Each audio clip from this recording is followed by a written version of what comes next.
Le président ukrainien marche dans les ruines de Kharkiv pour la toute première fois en 3 mois de guerre. Comme pour rappeler qu'ici, les Russes ont subi de lourdes pertes et pour minimiser les récentes victoires ennemies. Au fil des mois, les troupes russes en rouge ont changé de tactique. Les objectifs au nord sont abandonnés pour se concentrer à l'est et au sud. Résultat, dans le Donbass, ces 2 dernières semaines, les Russes avancent lentement, mais sûrement. Or, combien de temps l'armée russe peut-elle tenir? Quelles sont ses pertes militaires? Elles sont considérables sur le plan matériel. Il y a à peu près un quart des véhicules de l'artillerie qui a été employé depuis le début de cette invasion, qui est inopérationnel aujourd'hui. Et combien de soldats russes tués? D'après l'Ukraine, il y en aurait 30 000. Un chiffre exagéré selon les analystes qui l'estiment à 15 000, soit autant que les pertes russes en Afghanistan en 10 ans de guerre. Problème, Moscou dispose de peu de réserves en hommes en l'absence d'une mobilisation générale. Au sein de la population russe, cette offensive est-elle contestée? Il y a bien sûr ces cocktails Molotov jetés sur un centre de recrutement de l'armée. Et ce slogan qui résonne dans une salle de concert à Saint-Pétersbourg. Ces actes sont-ils isolés dans une société qui proteste souvent de manière détournée? Par exemple, le manque de zèle des administratifs à remplir les plans de conscription, c'est-à-dire à conscrire autant de soldats que nécessaire. Enfin, quels effets sur l'économie? Les Russes le constatent chaque jour, les prix s'envolent. L'inflation atteint au mois d'avril 17,8% sur un an. Le pire est probablement à venir, surtout si les Européens, comme ils s'y sont engagés il y a quelques semaines, parviennent à se passer ou à réduire leurs importations de pétrole et de gaz.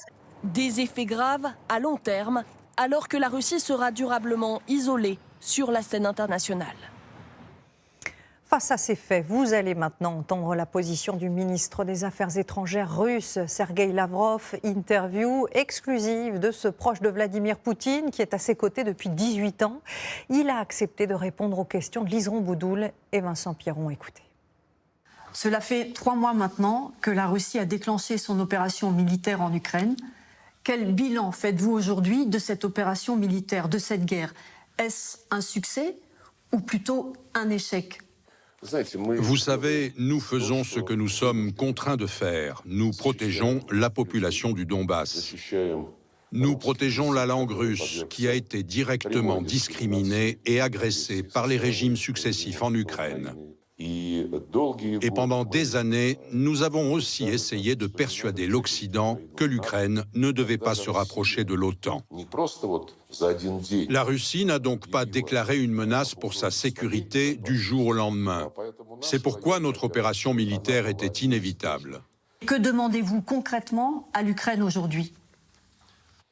Nous demandons la démilitarisation de l'Ukraine, c'est-à-dire qu'il ne doit plus y avoir d'armes sur son territoire qui représentent une menace pour la Russie. Parlons maintenant de la guerre dans le Donbass où les combats s'intensifient. Est-ce que l'opération militaire russe va s'arrêter après? Notre priorité absolue, c'est la libération des régions de Donetsk et de Lougansk.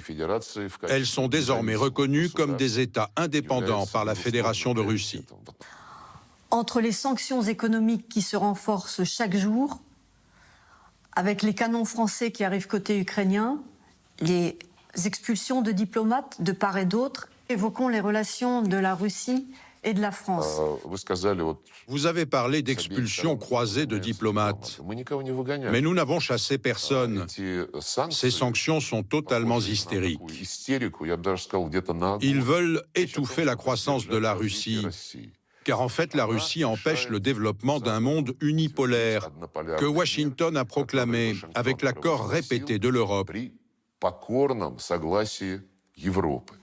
Donc qu'attendez-vous précisément de la France et du président Macron pour terminer?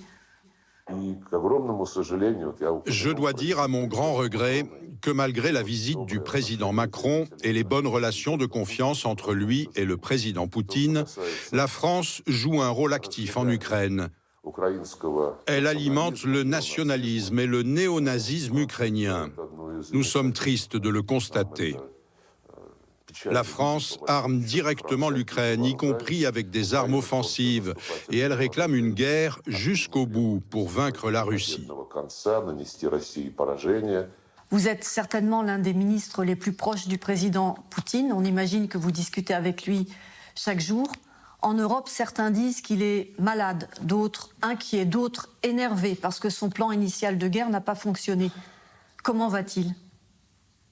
Vous savez, le président Poutine apparaît en public tous les jours. Vous pouvez le voir sur les écrans, lire ses discours, écouter ses discours. Je ne pense pas que des personnes saines d'esprit puissent distinguer un quelconque symptôme de maladie chez cet homme.